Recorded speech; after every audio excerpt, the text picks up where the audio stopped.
Sa kadaghan sa among ang simbahan pastor, pero dirigyod ko nalipay sa Jesus Christ is Lord. Hallelujah. Dirigyod na buo akong pamilya pastor.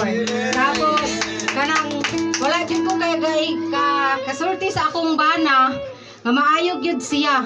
Sa una nga dili pa siya magtotoo, pero murag maglupad-lupad pa to ako ang espiritu, pero karon wala na. Dahil sa Ginoo na. Sa Ginoo na siya gigamit na gyud na siya sa Ginoo. Hallelujah. Oh. Karon pang gihatag naman ta sa Ginoo, mag-service yugod ta sa kalag sa Ginoo. Amen. Utog sa ato ang ano. Pasalamat jud ko kayo sa Ginoo ni Pastora Joy og si Pastor Nerson og sa among senior. Grabe, super ka.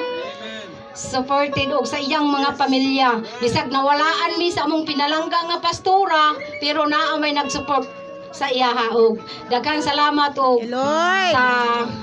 sa Ginoo gyud. Dako gyud kayo. Og sa akong mga membro diri nga gipadala sa Ginoo, daghang salamat kaayo og sa mga kabataan. Hallelujah. Thank you so much. All right, and of course, this time we would like to bring on the cake here in front. Ato ang ipablow dili. Ana pa Sister Lisa, nagsakit akong heart. Kay ni Ana Sister Lisa, first time niya maka-blow cake, first time niya mag-tarpaulin.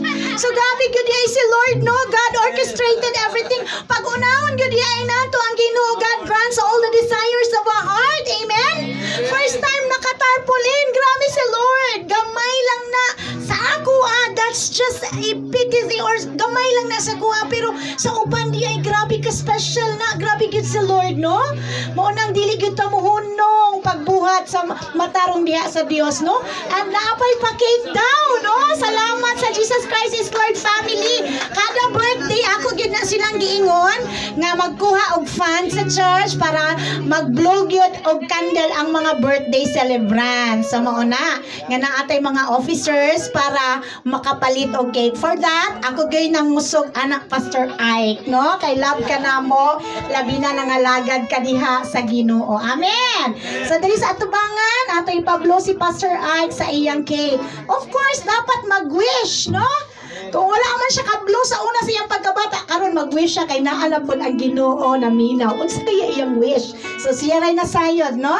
At least lami kayo mag-birthday nga naa nata sa Ginoo, no? Hallelujah. Sige. Diha lang dapit Pastor Ike. Okay. Sige, tindog pastor kay mo i-blow ang kuan. Ayo iduol sa iyang ngabil ha kabasin mapasok. Sige, mag-shout ta happy birthday Pastor Ike. Then ayun lang, happy birthday lang.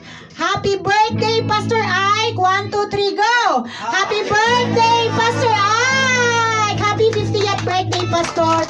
And thank you sa imong kinabuhi. Alright? So, human na ba ta sa atong tithes and giving? Ato na ta sa atong closing. Sige, ako na pong chance.